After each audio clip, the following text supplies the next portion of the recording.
Où sont les femmes? Les hommes sont pas mes amis. Bien l'entreprise. C'est un super bateau. Non, moi je pas peur. Moi. J'ai l'habitude de dire que les escaliers, ça se nettoie par le haut. Qu'il n'y a pas d'égalité de rémunération entre les femmes et les hommes. On ne naît pas femme, on le devient. On le devient. Bonjour tout le monde, je suis ravi de vous retrouver dans ce nouveau numéro de Dixit. Aujourd'hui, c'est un numéro que j'estime essentiel. Nous avons la chance de retrouver Lena Arikiopoulos Cordova, fondatrice de Consequali. Consequali, c'est un cabinet qui œuvre tous les jours pour l'égalité, l'inclusion et particulièrement, disons-le, pour la place des femmes dans l'entreprise. C'est un vaste sujet que nous devons ouvrir en 2025. Lena, pour commencer, quand tu n'es pas la patronne de Consequali, tu es qui? Alors, je suis Lena. C'est C'est déjà pas mal. Un bon point. Je suis une femme, jusque-là, voilà. Ouais. Je suis aussi une maman de 2 enfants qui sont grands, qui ont 24, d'un garçon qui a 24 ans et d'une fille qui a 22 ans. On les embrasse. On les embrasse. Je suis grecque. Ça, Effectivement, on l'a un petit peu entendu. avec le nom, on s'en doute un peu. Et en réalité, je suis née en Grèce, de parents grecs. Ouais. Je suis arrivée en France quand j'avais 8 ans. D'accord, oui, t'as J'ai- passé ta petite enfance quand même là-bas. Voilà, et je suis depuis toujours entre 2 pays, entre 2 cultures, entre 2 langues. Qu'est-ce que ça te confère, ce côté grec, selon toi, par rapport au français?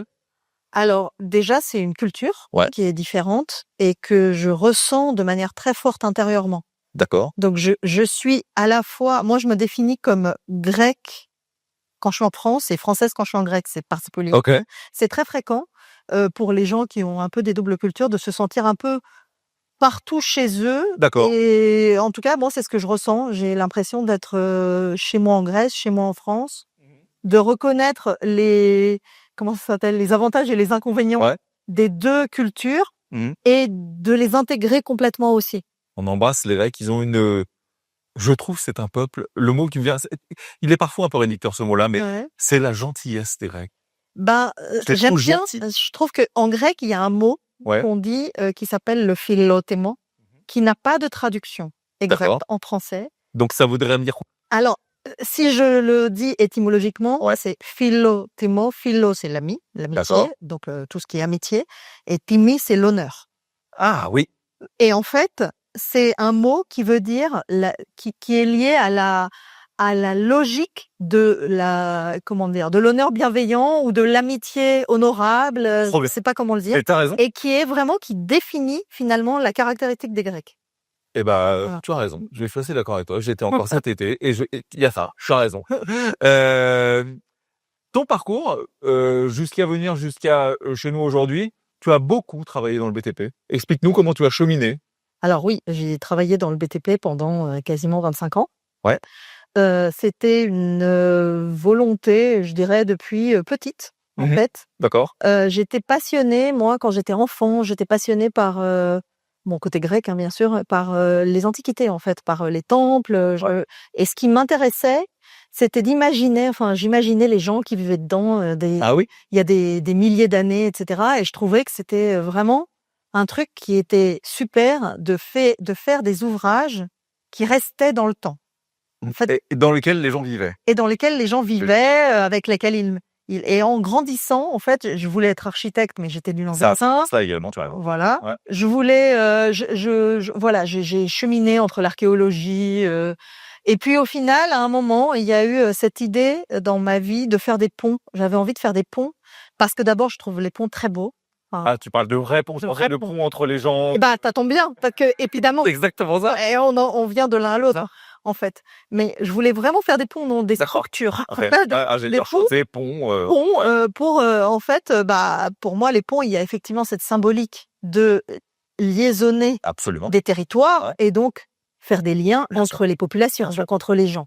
Et donc, de fil en aiguille, j'ai fait des études effectivement d'ingénieur avec l'idée de faire du génie civil, Ouais. notamment des travaux publics, parce que mon sujet, c'était ça, c'est de faire des ouvrages qui étaient utiles aux gens. Et donc, utile aux gens, ça veut dire on y habite, on s'en sert on est soigné, on est éduqué, ou on liaisonne. La vie de la cité. La vie de la cité. Absolument. Voilà. J'ai fait tout de suite l'un des premiers projets, le premier projet dans lequel j'ai travaillé, c'était le Stade de France, donc pas vraiment des ponts, mais quand même du plaisir. Ah oui, Voilà. c'est un endroit qui fédère la joie. Voilà. Bien sûr, Exactement. La joie, la poule. Bien sûr. D'ailleurs, le logo, enfin c'est pas le logo, mais le petit mot du Stade de France, c'était la clameur de la foule. Ah oui, c'est ça, d'accord. Voilà. Et on a fait. Et puis après ça, j'ai fait un pont en Grèce pendant 6 ans. D'accord. Et puis de fil en aiguille, je suis partie en expatriation avec mon mari, puis après les enfants, le chien, le chat, tout le monde, voilà. T'as vécu la vie d'expat alors, non? J'ai vécu la vie d'expat pendant 15 ans. Dans quel pays? Alors j'ai travaillé en Grèce en tant qu'expat, c'est rigolo. Ouais. J'ai travaillé au Danemark, j'ai travaillé au Panama. Et puis après, j'ai fait beaucoup d'allers-retours entre la Grèce et la France, enfin 2 fois. Donc j'ai travaillé aussi en expatriation à Poitiers. Pas le même délire, 2 salles, 2 ambiances. Oui, c'est l'expatriation combien d'autres encore on connaît pas. T'as raison. Non, j'ai travaillé à Marseille. Après, voilà, on a changé. Et puis on a fait des très gros projets, ce qui fait que on a changé à peu près tous les 4 ans de pays ou de ville. D'accord. Voilà. Qu'est-ce qui fait on y vient à Conseil Colis gentiment, mais qu'est-ce qui fait qu'à un moment donné, tu quittes ces projets-là pour dire allez, c'est le moment où j'y vais moi. Comment ça marche ce moment-là? Alors, honnêtement, c'est arrivé du jour au lendemain. Je l'avais pas prévu. Ah ok. Ah non, c'était une décision un peu brutale. Ah oui? Ouais, complètement. Vas-y, raconte. Alors, en fait, ça faisait quelques années que je progressais évidemment dans l'entreprise. J'ai toujours été opérationnelle, donc toujours sur du projet. D'accord. Mais avec des postes de plus en plus importants. Et puis, vers mes 42, 43 ans par là, je me suis dit, mais il y a quand même des trucs qui fonctionnent bizarrement dans ces très grands projets. Donc moi, ma spécialité, c'était vraiment les organisations complexes. D'accord. Et comment fédérer des équipes sur des organisations où on a plus de 1000, 2000, 3000 personnes. Pareil. Et quand même, je regardais l'environnement et je me disais, il y a quand même des choses qui fonctionnent pas. Et notamment, où sont les femmes? Donc la question était, bon, j'avais bien vu. Où sont les femmes d'une manière générale ou où sont les femmes aux places importantes? Où sont les femmes dans les responsabilités? Bien sûr. Bah, évidemment plus bas aussi, mais ça je le savais depuis le départ. Hein. J'avais bien vu qu'il n'y avait pas beaucoup de femmes dans les TP quand je me suis engagée à 22 ans. Ouais, Donc ça c'était pas une surprise, mais le fait de ne pas progresser à la même vitesse que les autres, d'accord. Je trouvais ça bizarre. Donc tu vis ça comme une sorte de révélation. C'est un choc. Vraiment, c'est une révélation parce que moi je me sentais pas du tout en. Oui, tu le vivais pas vraiment toi. Ouais. Je le vivais pas du tout. Par contre, je prends conscience qu'il y a quand même des choses qui changent, donc j'essaye à l'intérieur de l'entreprise de monter des réseaux, de faire en sorte qu'on en parle, d'essayer de comprendre. On est en quelle année là? Là, on est en 2015-2016. D'accord. 2015-2016. Une dizaine d'années quoi. Une dizaine d'années, exactement. Et puis, je m'ouvre à j'ai envie en fait d'aller plus loin. T'as envie de t'as envie. J'ai envie d'aller plus loin, donc je fais un executive master à Sciences Po sur les trajectoires des dirigeants et la conduite du changement. Waouh. Donc en 2020, je tombe sur pour la première fois de ma vie, en 23 ans d'entreprise, sur une organisation ou plutôt un patron, pour dire les choses telles qu'elles sont, qui est vraiment misogyne, mais vraiment. Okay, d'accord. Et j'ai pas envie, en fait. Okay. Je dis non, c'est trop pour moi, donc je dis non, ça s'arrête. Je m'arrête là et je décide de partir du jour au lendemain. Okay. Mais t'as pas de projet là? J'ai pas de projet. T'as une idée, t'as une rage, t'as une colère. Ça fait 3-4 ans que je m'occupe de l'égalité entre les femmes et les hommes, en plus de mes fonctions opérationnelles dans l'entreprise de manière transverse. Ouais. Je suis en train de suivre mon executive master à Sciences Po et je me dis, il est temps de bouger les choses autrement, de manière beaucoup plus importante. Et donc, je me dis, je vais y aller. Mais attends, quand tu commences à bouger les choses dans ton entreprise, il y a un bel écho ou pas plus que ça? Alors, il y a un écho, il y a un besoin, quand j'ai commencé à bouger les choses, en fait, j'ai commencé par aller voir mes collègues féminines, bien sûr, qui étaient à peu près dans les mêmes niveaux que moi. Et donc, c'est bien le rassemblement entre nous qui nous a fait prendre conscience que, ok, c'est pas moi qui vis des trucs bizarres. On est bien d'accord, les filles, problème. Voilà, il y a quand même des choses c'est pas moi, quoi. C'est systémique. Donc, faisons quelque chose ensemble. Et puis, de quelque chose ensemble, c'est devenu quelque chose de corporate. Donc, on commence à faire les choses avec l'entreprise. Mais très vite, et oui, il y avait de l'écho, il y avait des choses qui avaient envie de changer, mais très vite, je me rends compte que il n'est pas possible, en fait, de jouer sur les deux tableaux, c'est-à-dire d'être à la fois opérationnel et de jouer sur ce sujet-là, parce que, notamment, j'ai un ressenti très fort, moi, sur le fait que même les environnements qui essaient d'avancer me considèrent un peu comme une opportuniste. Ah, wow. C'est-à-dire que je ne fais pas forcément ça pour la communauté, mais peut-être pour ma carrière personnelle. En tout cas, c'est peut-être faux, mais C'est ce que tu ressens à ce moment-là. C'est ce que moi je ressens, d'une part, et d'autre part, je me rends compte aussi que si on veut faire avancer les choses plus vite, il faut pas être dedans. Faut pas dire ça. Il faut de l'expertise externe, externalisée, Tu vas plus. pour avoir le recul, pour ne pas avoir, au contraire, les freins qui peuvent être à l'intérieur quand tu fais partie des choses. Politiques, les freins. Les freins politiques, les freins personnels aussi, parce évidemment que ça touche ta carrière à toi. Donc, le fait d'être indépendant me vient vraiment comme une... Inconsciemment, tu peux même te biaiser toi-même. Exactement. Absolument. Donc j'ai cette conviction qu'il faut que je sorte. D'accord. Il faut que je parte. Ok. Attends. Ok. Voilà. D'accord. Tu vois ça, c'est plus possible, il faut que je parte. Au-delà de ça, t'es dans quel état d'esprit? À ce moment-là, t'as peur ou pas? Ah oui, je suis complètement flippée et complètement Parce que enthousiaste c'est en pas même temps. anodin de quitter une carrière, des grands groupes, des gros projets pour dire salut. Et puis honnêtement, enfin, pour être très très clair, la première peur, c'est la peur financière. Bah, tu m'étonnes. C'est la première peur.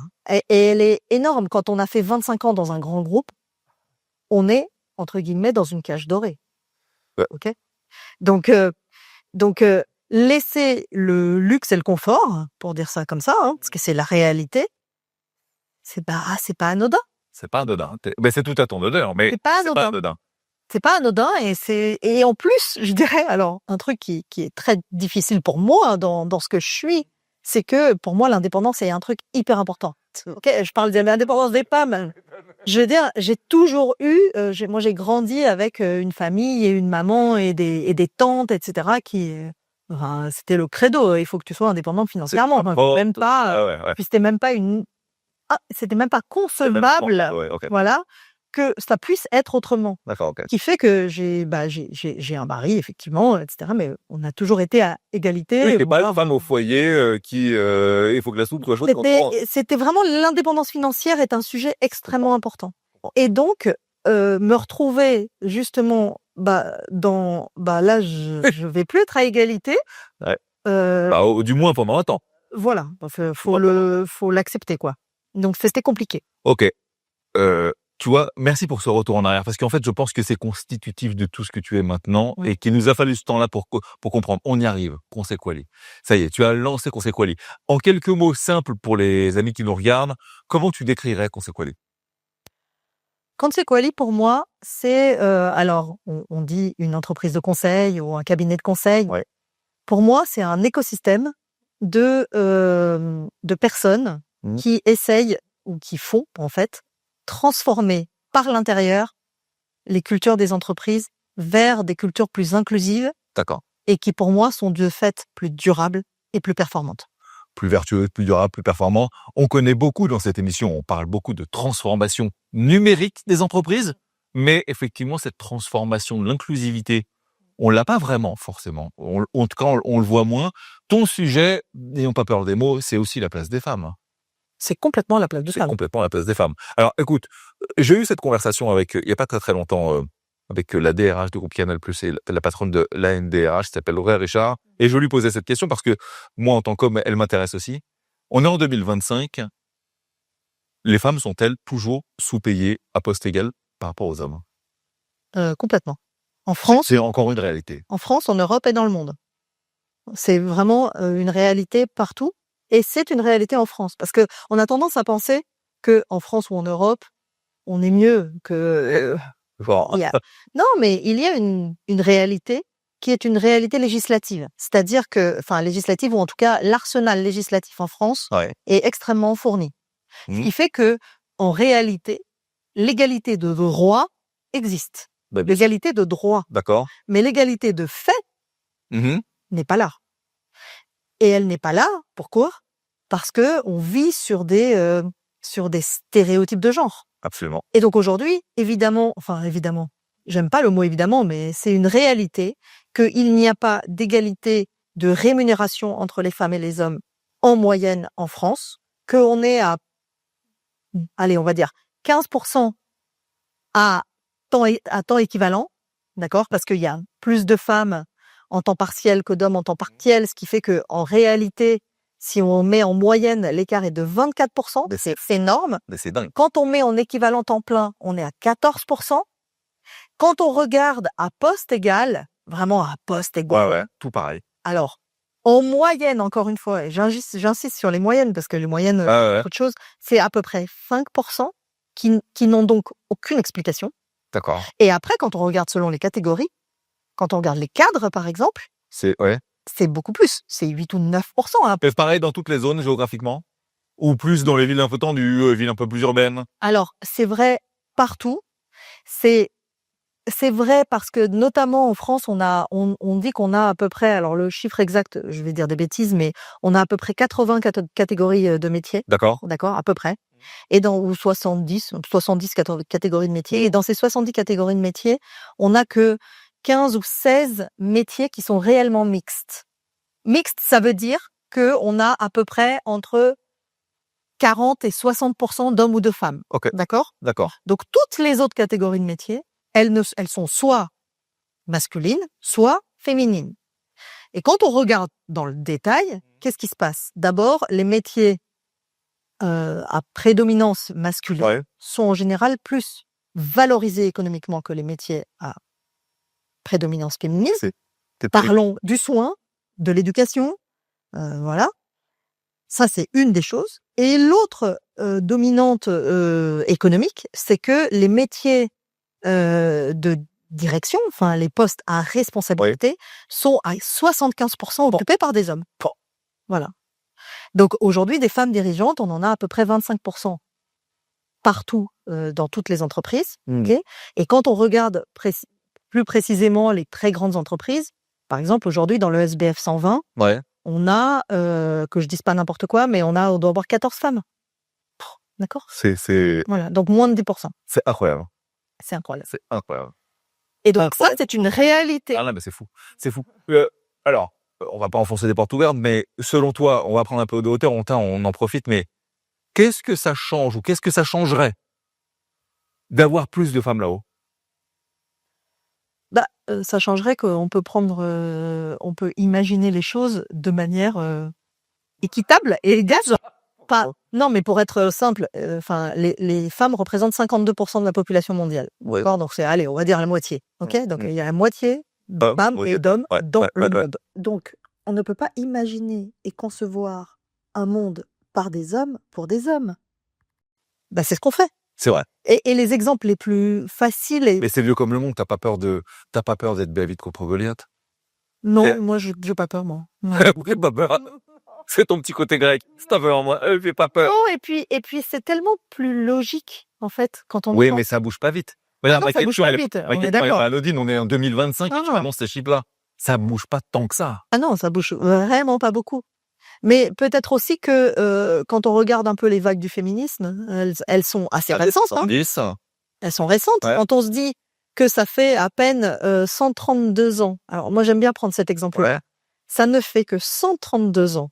132 ans sur l'humanité que les femmes votent quelque part dans le monde. D'accord ? 132 ans. Ça fait 2000 ans que la démocratie existe. Si je prends mes racines grecques. Ouais. 132 ans que les femmes votent quelque part dans le monde. C'est tellement peu. C'est clair. Donc oui, il y a une prise de conscience et une accélération des droits déjà qui est récente. Ouais. Elle n'est même pas réelle partout dans le monde. Elle vit des backlash. C'est pas une norme, c'est loin d'être une norme. Elle vit des backlash, c'est-à-dire que des endroits où il y avait des droits des femmes beaucoup plus élevés il y a quelques années sont en arrière. On peut prendre l'Afghanistan comme exemple. Okay. Dans les années 60, les femmes étaient parmi les premières à voter en Afghanistan par rapport à d'autres pays. Bien sûr, bien sûr, bien sûr. Donc on voit où ça en est aujourd'hui. Kaboul est une grande terre de liberté. Complètement. Bien sûr. Donc on voit bien que rien n'est acquis. Non, tout peut tomber vite. Voilà. Et puis, malgré tout, si on prend la France comme exemple, le réveil, des différentes vagues de féminisme et les actions les unes derrière les autres pour passer justement des droits à la réalité, s'accélère quand même. Et donc je pense aussi qu'il y a une capacité aujourd'hui des femmes et des jeunes femmes à ne plus accepter des choses qu'on acceptait avant, y compris dans ma propre génération. Bien sûr. Parce que moi, j'ai accepté des choses de manière inconsciente, en vrai. C'est un schéma inscrit comme ça. Oui, et puis moi, quand j'ai commencé mes études, je te disais tout à l'heure que en fait, je me suis pas posé la question. J'étais dans un milieu masculin et franchement, ouais, c'était comme ça et ça me gênait pas. Mais dans ma tête, l'inégalité n'existait pas. C'est-à-dire que pour moi, c'était ma mère et ma grand-mère qui avaient travaillé sur ces sujets-là. C'était fini, voilà. L'égalité de droits ayant été acquise, c'était évident que les faits l'étaient aussi. Bien sûr. On ne naît pas femme, on le devient. On le devient. On va revenir sur Consequalis, sur les entreprises. Tu bosses beaucoup dans des milieux, on a pas peur des mots, qui sont extrêmement masculins pour le coup. Comment c'était reçu ça? Est-ce que tu sens encore des résistances au changement? Comment tu arrives à t'infiltrer là-dedans et à proposer un changement? Alors, des résistances au changement, oui, bien sûr, il y en a, comme tout changement. Comme dans tout programme. Ouais, comme tout changement. Et puis quand on essaye de faire évoluer des cultures, puisqu'on parle de ça, on sait bien que la culture, c'est ce qui bouge en dernier. On a toujours fait comme ça, et ça Voilà. marche très bien comme ça, et c'est pas. Donc, évidemment qu'il y a des résistances. Ouais. Évidemment que dans les milieux masculins, il y en a, je dirais, autant qu'ailleurs, parfois plus, D'accord. par habitude ou Ouais. par aussi peur. Hein. Il y a des craintes derrière et des idées reçues qui sont complètement fausses. Moi, personnellement, je navigue sans mal là-dedans parce que j'ai grandi là-dedans. D'accord. Et que je sais pas si c'est quelque chose d'universel. En tout cas, moi, je suis comme ça. Moi, le fait d'avoir eu une culture et et un apprentissage scientifique m'a permis, en tout cas, de ne jamais sentir de défaut de légitimité. Ce qui est déjà un... Pourquoi? Parce que quand on a des connaissances scientifiques, enfin 1 + 1 = 2, Oui, c'est qu'on soit un garçon ou une fille. Oui, absolument. Voilà, donc ça ne se discute pas. Et donc à partir du moment où j'ai appris à m'appuyer sur des faits et à avoir Ce sont les mêmes faits pour les hommes et pour les femmes. Donc, exactement. c'est irréfutable. Et donc j'ai construit mon parcours professionnel dans un milieu d'hommes sans avoir à me dire t'as tort ou t'as raison parce que t'es une fille, quoi. Voilà. Ouais. Et de fait, aujourd'hui, quand je navigue dans des milieux masculins, en fait, j'ai 25 ans de bagage d'avoir navigué dans des milieux masculins avec moi. Donc, je suis sachante. 2, comme je te disais, j'ai pas peur. Enfin, je ne ressens pas de crainte par rapport à ça. Légitime et que oui. Et 3, les hommes sont pas mes ennemis. C'est important. Faut bosser avec et non contre.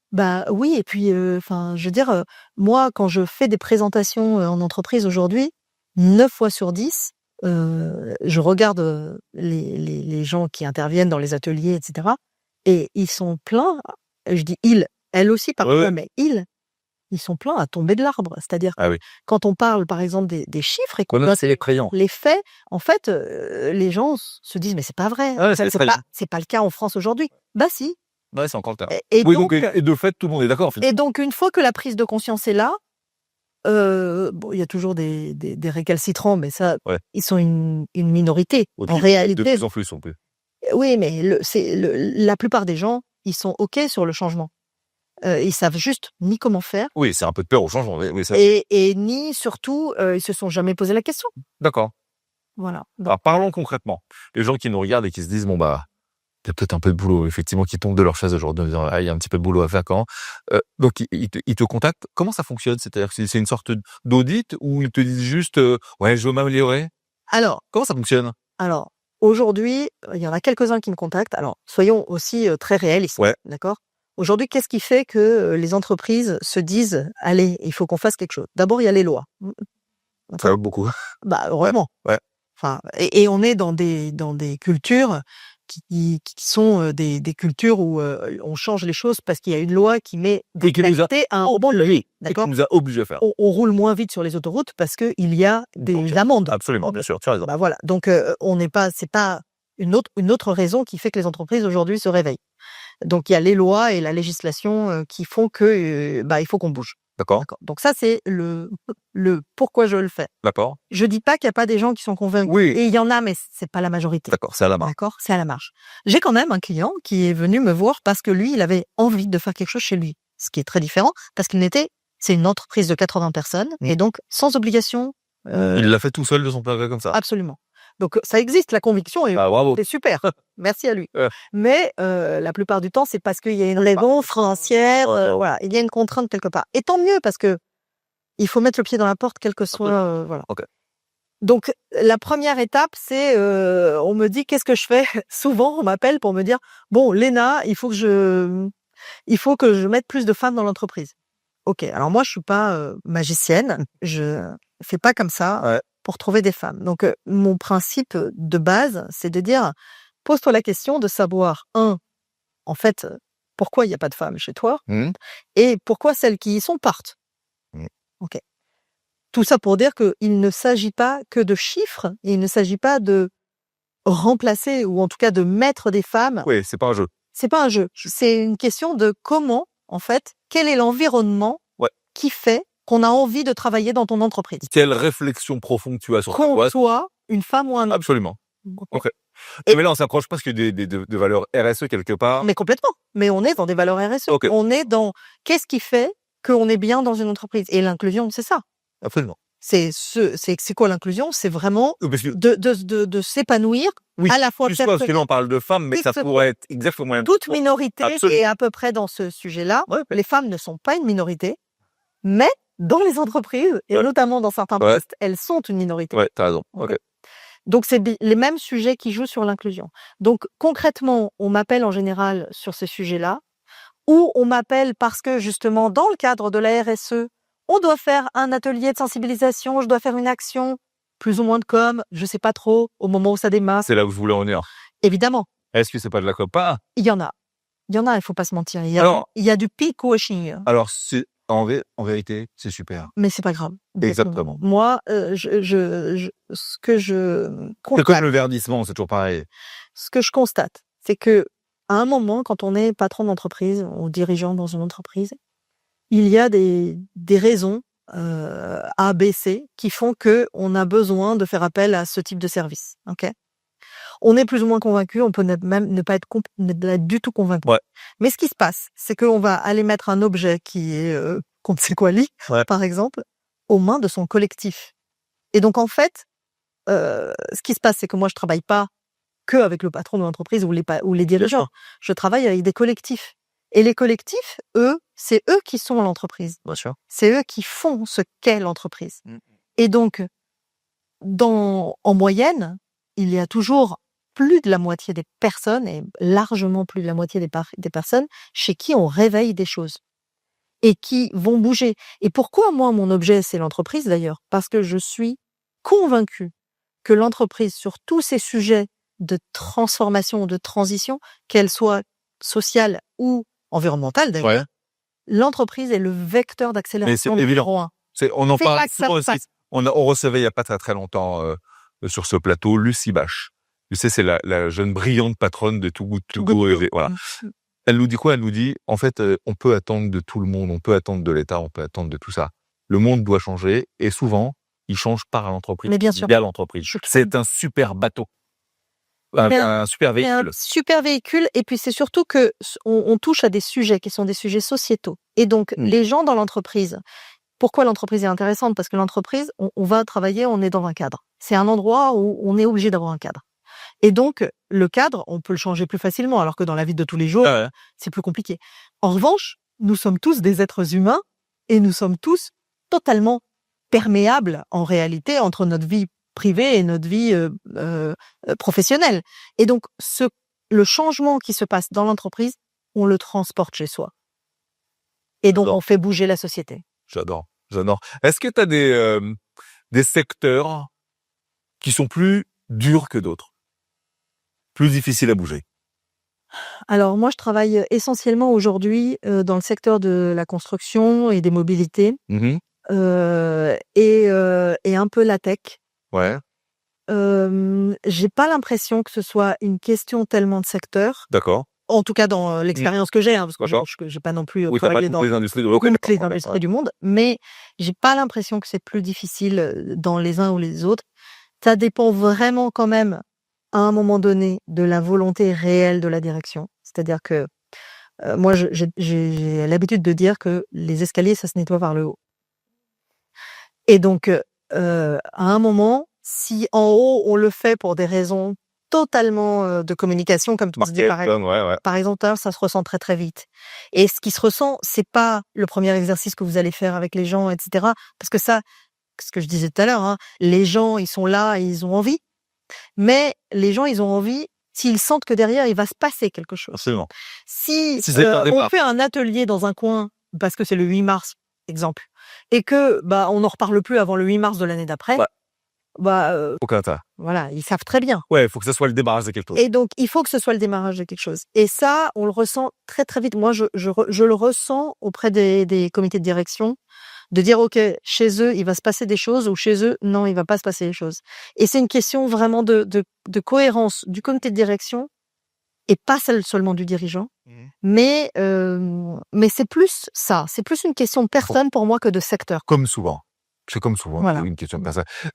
Pour qu'on on concrétise un petit peu tout ça, pour les gens qui nous regardent et qui se poseraient des questions, d'ailleurs peut-être sur leur entreprise, est-ce que tu peux nous partager, allez, un cas d'une entreprise, Ouais. où ça se termine bien, où il y a une vraie action pérenne, j'entends. Je vais prendre l'exemple de que je disais tout à l'heure, c'est une ingénierie Ouais. de 80 personnes à peu près. Ils ont augmenté là, d'ailleurs D'accord. récemment. Parisien? Alors ils sont lyonnais. D'accord. OK. Grande agglomération. Mais ils travaillent partout en France. D'accord. OK. Donc pour le coup, le dirigeant m'a appelé il y a 3 ans. Je démarrais à peine Conseil Quali, j'avais même pas posé encore les statuts de l'entreprise. Mmh. Pour me dire: «Léna, il faut qu'on fasse quelque chose sur l'égalité chez nous», je sais pas quoi. Déjà, je t'aime, hein. Déjà, je t'aime un peu, déjà. Oui, on se connaissait. En fait, c'était un de mes sous-traitants dans un autre Ah OK, d'accord. quand j'étais, on se connaissait. Alors, j'ai commencé dans le réseau que je connaissais, hein. C'est normal, ouais. Il faut bien commencer quelque C'est part. très bien, ouais. Et donc, il m'appelle, il me dit, il faut qu'on fasse des choses, mais je sais pas par où commencer. Donc, moi, habituée aux grandes organisations et à mettre en place des process, en fait, c'était évident pour moi qu'on démarre par regarder où tu es, quoi. Donc audit dans le sens, on questionne, on regarde les chiffres, mais ça c'est facile. Ouais. Et puis moi, ce qui me plaît dans l'audit, ça vient du latin écouter. Audit, ça D'accord. veut dire, je sais pas le mot exact, mais c'est audit, ça veut dire écouter, hein. Donc, C'est tu vas l'écoute. écouter plusieurs Donc j'écoute les gens. OK. J'écoute les gens. Donc évidemment, on va pas écouter tout le monde, mais on écoute plus. Oui, ça compte. On écoute les gens. OK. Voilà. Donc parce que au-delà du quantitatif, il faut avoir du qualitatif. Donc qu'est-ce que les gens disent du sujet? Qu'est-ce qu'ils ressentent? Comment ils vivent? Comment ils travaillent entre eux? Est-ce qu'ils le ressentent? Comment ils travaillent entre eux? Comment ça se passe dans l'entreprise? D'accord. Donc ça, c'est on met les bases de ce qu'est la culture de l'entreprise et de ce qu'on attend du sujet au niveau de l'entreprise. On attend peut-être rien, ou on attend peut-être des choses très importantes. Une phase comme celle-ci d'audit, elle dure combien de temps dans une boîte de 80 personnes? Alors, chez eux, pour des raisons budgétaires, mais c'est important aussi, hein, si j'écoute tout le monde aussi, Ça coûte plus cher, bien sûr. Ouais, Bien exactement. sûr, ouais. Donc on a choisi de ne pas le faire comme ça, d'écouter le comité de direction, évidemment, et ensuite de faire ce qu'ils appellent chez eux des cafés techniques. Donc en fait, ils avaient l'habitude de faire des cafés régulièrement avec quelqu'un qui présentait un sujet technique. D'accord. Et donc j'ai dit c'est très bien votre truc, on va faire pareil, mais on va parler d'égalité femmes-hommes. Ouais, super. Et donc en fait, je suis partie sur un questionnaire. Donc tout le monde a répondu au questionnaire, 90% de réponses au questionnaire, j'ai jamais vu ça. Donc t'as jamais vu une enquête où 90% des gens répondent. Répondu. Oui, donc déjà tu sais que le sujet est un sujet parce que Oui, tu m'étonnes. les gens répondent à 90%. Enfin, avant même d'en parler. Puis on a fait 3 cafés techniques comme ça, donc j'ai recueilli des verbatim, etc. Et à partir de là, je leur ai proposé une ébauche de plan d'action. D'accord. Et ce que je leur ai proposé, c'est ma méthode de manière générale, c'est de monter chez eux des groupes, Des panels. des panels, voilà. Donc on l'a appelé comité d'égalité professionnelle, Génial. évidemment mixte. Donc ils sont 80, donc le panel il était de 6 personnes. D'accord. Évidemment transverse, horizontalement et verticalement. Verticalement, OK. D'accord. D'accord. Mais sans personne du CODIR dedans. Génial. et qui a mandat du comité de direction de l'entreprise pour proposer des actions et les mettre en œuvre Et mesuré. et mesurer. Génial.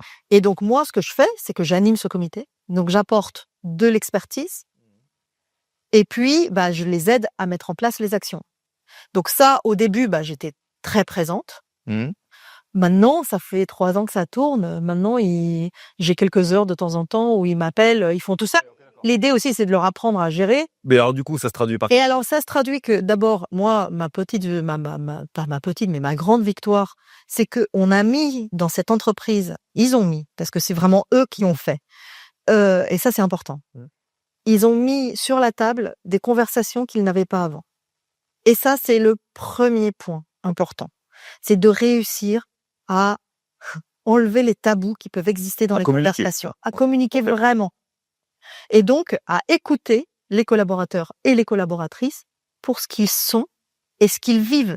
Parce que le sujet numéro 1 des inégalités, c'est les différences des vécus. Et c'est l'incompréhension de l'autre. Et c'est l'incompréhension de l'autre. Ouais. Et quand on le partage pas, on peut pas le savoir. On peut pas le savoir. Quand on l'écoute pas et qu'on ne l'entend pas... Et que on est dans une société et dans le monde du travail en particulier, et en plus dans des ingénieries où c'est encore différent, on est dans une définition de la normalité, ok, qui est unilatérale. Ouais. Or, il n'y a pas une normalité, il y a plein de normalités. Absolument. Et donc déjà, réussir à décloisonner tout ça et se dire c'est quoi la normalité et ok, toi tu vois pas les choses comme ça et oui, toi t'as pas vécu ça comme ça. Donc, Et ce que je t'ai dit, ça, en fait. ah oui, et ce que je t'ai dit, tu l'as mal pris, mais pourquoi? Ouais, Déjà, c'est bien. mettre ces conversations Ok. au quotidien et les entendre parler Un tabou. rapidement, se parler. Ils avaient mis des petites actions sympathiques en place. Ils ont mis une action qu'ils ont appelée la cool pas cool box. Vas-y. Ah ok, je le vois à peu près. Ouais. Tu vois à peu près. Vraiment, c'est visuel quoi. Ok. On met une boîte et Je puis l'y connais. dès qu'on voit quelque chose, quelqu'un voit une situation ou entend une situation ou entend parler d'une situation qui est bizarre, Ouais. il l'écrit et puis on en parle. Mais quand c'est un truc cool, il le dit aussi. Super. Et du coup, on en parle. Et ça permet ok, en fait, nos valeurs, elles sont là. Voilà qui on est, voilà qui on a envie d'être et voilà qui on n'a pas envie d'être. Et pour moi, c'est... Et donc aujourd'hui, ces gens-là, ils vivent mieux l'entreprise. Ils vivent mieux l'entreprise. Ils ont réussi à partager le pouvoir, ce qui est l'étape d'après. C'est du coup, si je décloisonne, je peux aussi partager le pouvoir parce que j'enlève des a priori, la gouvernance. Et du coup, je me pose plus de questions. Je réobjective, c'est hyper important. Je réobjective mes process. Et du coup, ça vient tout seul, en fait. Et comme je réobjective mes process et comme je suis capable de discuter de tout, je suis capable d'innover davantage aussi. C'est vertueux. C'est vertueux. Et ça va tout seul. C'est génial. Et c'est eux qui l'ont fait. Alors écoute, j'ai une baguette magique. Bon, j'en ai pas, mais j'en ai une, on va dire, ok?